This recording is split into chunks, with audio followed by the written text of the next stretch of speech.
Welcome to the Aurora Podcast, where we discuss beyond our textbook topics as well as explore different career paths in order to diversify and advance our knowledge. This podcast is created by students for students. I'd like to recognize that we are gathered here today at the Whatcom Museum, where they seek to stimulate our curiosity about the changing cultural, natural, and historic landscapes from the youngest to the oldest minds. My name is Ben Lan. I'm your host. I'm joined with Owen, and we will be interviewing Maria today, who is in charge of curating exhibits at the museum. So would you mind? I'm not in charge of curating exhibits, actually. I am the Curator of Collections and Registrar at the museum, and if you want, I could go into what that means a little bit. Yeah, for sure. Just at the top. So I am basically the collection manager, and a collection as large and varied as this, as at the Whatcom Museum, you know, it takes some knowledge about how to care for these different types of materials, and that goes from like environmental controls like temperature and humidity to like handling and hanging, like everything in between, how to store things, how to move them. So basically every little thing in this 200,000 plus collection, we have to think about them as like little individual objects and what their needs are. So so I do that, and I also am the sort of logistics person for all the exhibitions coming in and out. Exhibitions are pretty complicated things because, okay, let's say you have 60 works of art in an exhibition. Mm-hmm. Maybe there's 20 lenders, and those could be private lenders or museums. You have to negotiate contracts with all of those people, and insurance and shipping, and then each work of art is like its own world with its own needs and requirements. Yeah. So anyway, so it's a lot of just figuring out those details, which I love because it's like a giant puzzle. So I do all of like the exhibition logistics, and then I do a lot of like curatorial support for the Curator of Art, Amy Kalupka, at the Whatcom Museum. And so there's a lot going on with this job. Yeah, I bet. Yeah. What first got you interested in curating collections, however you would describe that? So when I was your age, I just loved being in museums. Mm-hmm. It just made me feel really peaceful. And my folks were like, "Hey, do what makes you happy." And I was like, "God, I really feel happy all the time in museums. I love it there." So I was like, well, how do you work in a museum? The only job I knew of was a curator. Mm-hmm. So I was like, well, I guess I must want to be a curator. But then in college, I volunteered at the Berkeley Art Museum for years, and then I became an intern at several different museums after I graduated from college. And what I realized is I didn't want to curate shows. I wanted to produce them. So just kind of like a movie director has like all the creative control, but the producer kind of like takes the director's vision and makes it happen. That's kind of like what an exhibition registrar, which is like part of my role here, that's like kind of what I do, like my part in it. So actually the artistic side kind of stresses me out. So like I do curate occasionally like a small show, yeah, and I'm so stressed by it because I think interpreting things for other people frightens me. Yeah. So I like to be part of it, but I just realized that that the sort of logistics side was what I really enjoyed more. Yeah. So when producing shows, what do you usually do? Are you like obviously in the background, like handling money? Are you moving things around? Yeah, there's like budgets that you have to deal with, and like I'm also part of like grant writing and like sort of asking for things from, for funding. But then, kind of what I was saying about like the sort of, it feels a little like 3D chess with all of the pieces and all of the people, and, yeah, you're just kind of trying to manage everything. You work a lot with the curator, but also the preparator crew. So we have a crew of awesome installers and art handlers, and it's just kind of coordinating with all of these wonderful minds to get the best product. Yeah, so you have to be like, kind of trying to, also keep the peace and make, kind of keep the flow in the gallery going. So what does, I guess, that best product look like? What does continuing the flow in the gallery? What is? Yeah, well, you just wanna take that pie in the sky vision that the curator has and to like make it reality. Yeah. And so, for example, right now we're installing a show about Japanese textiles called Katazome Today: Migrations of a Japanese Art, and this is what I love. God, this is what I love about the exhibition rotation is that you learn something totally amazing and new every time new things come in. So I'm not a textile expert. I'm more of a paintings care expert. So it's been wonderful researching all of these different methods of handling textiles so that we are the best prepared that we can be.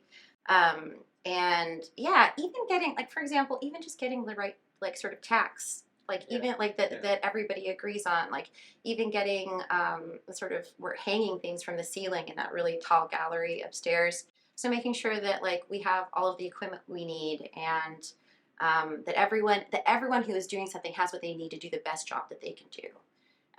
So yeah, it's like a lot of coordination, and each project is completely different. That's what I love. I love that about museums. Yeah. Like it's not what I expected. Honestly, when I went into it, I kind of thought it'd be like a little more slow, like easy pacing. But it is really like we're always running, and it's very deadline oriented, and you're always like running into this next exciting project. So yeah, I don't know if that makes sense. Yeah, totally. Yeah. I mean, I've seen some of the exhibitions here, and they're amazing. Like, you can tell how much planning goes into them when you walk in, and just the way they're laid out. Are there ways that past exhibitions here are being preserved? Because I feel like after all of that work, it seems kind of a shame to then just to be all cleared out and then a new exhibition come in. That's a great question. Yes, we try to get really good exhibition photography for each show, but when we don't have the funds for that, then I just do my best. I have a good camera, trying to record it. But it's kind of funny because I was looking on our image server, and lots of exhibitions for decades, aren't there. Yeah. And I was like, gosh, where are all of these? And I found so many binders full of slides. And so we're actually working on converting all of those old exhibition slides into, digitizing them. Okay, yeah. Yeah, so that we can keep adding to that online and also in our sort of personal like digital archive at the museum. So yes, we have to photograph everything. Artist interviews, catalogs are a wonderful way. And if you can't even do a full big book catalog, even just like an exhibition pamphlet, like a trifold thing, something that preserves it. Yeah, sure. And also, if the exhibitions hold collection items, because a lot of the stuff in the bigger galleries are loans from the places like we said. Yeah. But in Old City Hall, that's more of our history-based building, and we have a huge historical object collection at the Whatcom Museum, and so most of the things in the exhibitions are collection items, and so everything that's written about them is something that we transfer into our database, and that hadn't been done for a few years, and so right now we have somebody working on that. Jeff Jewell is our photo archivist and just a sort of brilliant historian, so we're trying to take every label he's ever written and transfer it into the database. So that that it's not just sort of floating around in cyberspace, Yeah, I think, I don't know, I always have loved museums because I think museums and history just go hand in hand. Museums are kind of how history is almost presented. Would you mind speaking on the importance of preserving historical artifacts and showcasing them to the public? Well, there's a sense of wonder there, right? I don't know. I remember talking to my great-grandmother and how she would tell me that they did homework by lamplight, and it just blew my mind. And then the sort of great technological advances that we've seen even in my own lifetime. I think it would be very easy to lose our understanding of what it was like to be alive at certain points in history, right? So I don't know. It would be a shame to lose that kind of knowledge. And I think it's a good reflection point for society as a whole to like see where we've come from and to see where you're going, right? So yeah, we try to do justice to certain periods of time by being as accurate as we can. Like it's a little hard sometimes to date things, so that's something that is really a focus with history exhibitions, is getting that date really right. For example, there is a mourning outfit, like mourning like grief, like grieving. Oh, yes. Not like yeah, Yes. not like good morning, but a full mourning outfit in the main exhibition in Old City Hall right now. And we had it all sort of picked out, and then we realized that the hat was decades off from the gown. And that would be terrible. That's not presenting history accurately. So then we went back and we found a hat that was the right period of time. So you just want to present the most accurate thing to the public. It's kind of your responsibility, right? Not to, I don't know, give people an inaccurate view. Yeah, that's interesting. I never really considered that. My mom would always have me date my art projects. Yeah, I was yeah. like, why am I doing this? Yeah, totally. But yeah, that's interesting. That makes sense. Mm-hmm.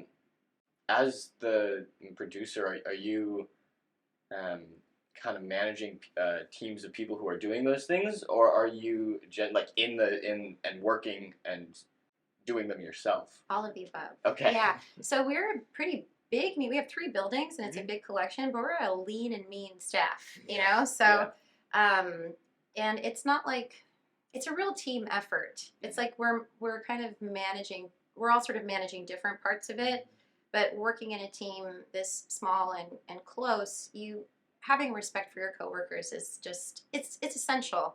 Mm-hmm. So, maybe the art preparators will look to me to the schedule. So something as simple as, we can't hang this piece until you hang that piece, because that piece requires the big heavy lift to be driven by this wall where this piece is going to hang, and I don't want that driven by this wall. So the order of operations is something that is very much my thing. Mm-hmm. This and then this and then this, and this is the order of what we're doing it. But for example, Paul Brower, one of our preparators, he will know more about hanging the 43-foot piece, the specific maybe hardware, than I would. So I go, hey, Paul, what do you think about this? And so it's a conversation. So it's like we're all sort of managing different facets of it. And in order to work in a situation where we're not all reporting to each other, it just takes like a lot of really clear communication and respect. Yeah. Yeah. So how do you get into this? What did you do in college? And you mentioned when you were younger, you just loved being in museums. So where did you go to college and get into the profession? Sure. Yeah. So I went to UC Berkeley, and I studied art history, and that was great. It was really a great time. Studied multiple languages because I figured that I would be traveling, and that did eventually happen, so that was useful. And I don't know, I just tried to prepare myself as best I could for a career I didn't really know how it was going to happen, right? So it's a bit of a guessing game. But I volunteered the whole time at the Berkeley Art Museum, and actually was on the youth council at the Berkeley Art Museum. Okay. Yeah, so that was kind of where I started. And then I would volunteer, I'm from Long Beach, California, so I would volunteer at the Long Beach Museum of Art on my summers, just try to build your resume up and start to look respectable. Yeah. And I was in the education department at the Long Beach Museum of Art, and I realized I didn't have the patience for it. So I tried like a bunch of different departments before I kind of settled on the one that I really loved. And so I guess by way of advice, I would say just even if you know that you want to work in a certain setting, that there's so many roles within any setting that it's nice to kind of test things out if you have that opportunity. So let's see. I interned at the Tucson Museum of Art for a year in their registration department, and that's when I was like, I love this. Yeah. I love working with the objects. I love touching the objects. I don't know. There's something about it. I was raised Catholic, not practicing now, but there's something about relics and the sort of tangible history, that I loved. Honestly, I just loved being allowed to touch it. So you can't touch things in museums, but I was like, I want to be in the department that can touch everything. So, with gloves. But still, that was kind of something that was important to me. And so let's see, after that, I interned at LACMA and the Los Angeles County Museum of Art. And by the way, all of this time when I'm talking about interning, I was bartending at night to afford to intern during. You know what I mean? Yeah, So yeah. it's like that's how you survive. Yeah. So yeah, I recommend bartending if you're gonna go this path because like you make decent money and it's the opposite hours of your daytime like gig. You know, Yeah, so there we go. yeah, so it's kind of that's how I got through that period because I wasn't getting paid for museum work for years. Yeah. So I interned at LACMA and then I got hired at LACMA. I was really persistent and just made them hire me. Yeah. And I was on contract there for a year and I was really sweating it because I didn't want to go back to bartending and my contract was almost up and I was wondering what was going to happen. And then the woman who ended up being my mentor walked into the registrar's department at LACMA. She's a real character. God, I love her, Vicki Gamble. And she walked into the registrar's department and she was like, "Who needs a job?" And I was like, raised my hand. And yeah, we had lunch and really hit it off and a couple of interviews. And it was very right place, right time. I was hired at the Broad Art Foundation before it became the Broad Museum in Los Angeles. It was the foundation. It was like a 4-story building on the beach in Santa Monica. It was like a dream to get it. And then when I got that job, I worked there for 6 years and a really like wonderful art collection that Eli Broad built, Eli and Edie Broad.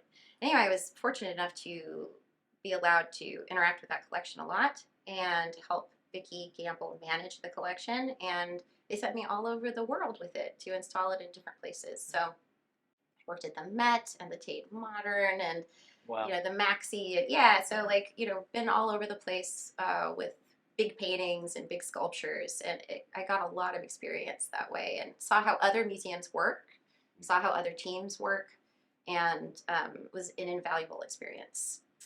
Then I decided I wanted to have a baby and I couldn't travel anymore. Yeah. So I got a different job at the Cal State Long Beach University Art Museum. Worked there for about 4 years and managed their massive sculpture collection, outdoor sculpture. So for that job, I learned all about monumental sculpture, which I really didn't work with at all before. And I worked with the Getty Conservation Institute to conserve like many of them. Mm-hmm. And so that was a really long, painstaking process, but I learned so much about conservation during that period of time. And yeah, so every job kind of gives you a different education. Sure. Which has been great. And then a curator who I worked with at Cal State Long Beach wrote for Amy Kalupka's book for the Ed Burrell show that we did here. And the registrar had just quit. And Amy was like, "Oh my God, we don't have a registrar." And Matthew Sims, who wrote for her book, was like, "Oh, I know a great registrar in that who just moved there." Hmm. So we just kind of connected that way, and here I am. Yeah. There we go. Yeah. Yeah, that's super cool to hear just kind of your story of how you got connected with museums. When I think of museums, I always think of kind of the Smithsonian. I think that's kind of the famous museum branch. And I know the Whatcom Museum is a Smithsonian affiliate. So Yes. have you gotten any opportunities to maybe even work in collections for the Smithsonian or anything like that? Oh, well, I did not install at the Smithsonian when I was working for Mr. Broad. But we did have a Smithsonian show recently here at the Whatcom Museum, Many Wests. Right. And it's touring actually right now to Utah. Anyway, that was a wonderful show, and it was really great to work with our Smithsonian representative Ed Bray, who's the registrar who toured with that show. Yeah. And I definitely visited all the Smithsonian museums. They're so wonderful. I love I don't know the if you've had the opportunity. Yes, Yeah. I have. Okay. Good. Yeah. Great. What are maybe your favorite art pieces? Because you've had so many. I really love El Anatsui. Is an African artist who uses found metal materials and creates almost like textiles with them, like huge blankets of shimmering, crazy found metals, but they become sculptural because when you hang them on the wall, and this is very counterintuitive to art care, but you take a screw gun and you have to crunch this stuff up and it becomes sculptural and you're screwing it in at different points. Yeah. So it's actually a different piece in every place that it goes because you're installing it and crunching it up and becomes this like kind of crazy organic form on the walls. I really love El Anatsui. Yeah. Super cool. Cool.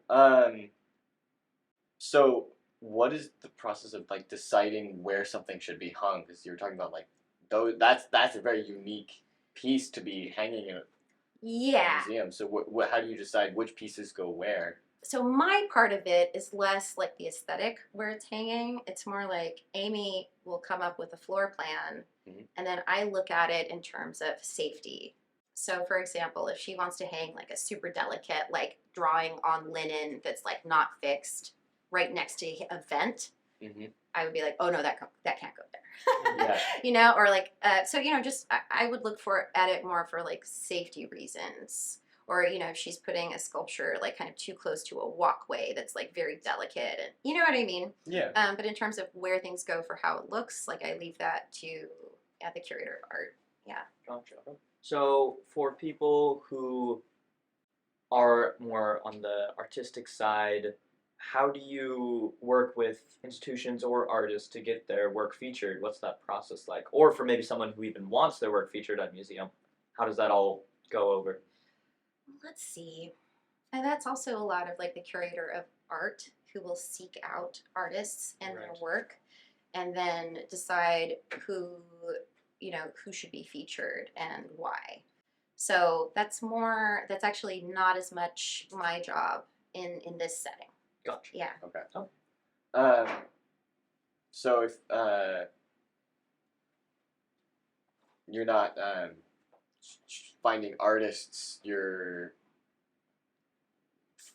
using the pieces that you've been given to, I guess, build a space comfortably that people can view and make sure all the pieces are handled well and maintained appropriately. Yeah. So, for example, Amy spoke with me recently about this wonderful artist, Marianne Peters, and how she really wants to get these paintings into our collection. And so then Amy worked with that artist and the gallerist and raised money to buy these paintings for the Whatcom Museum.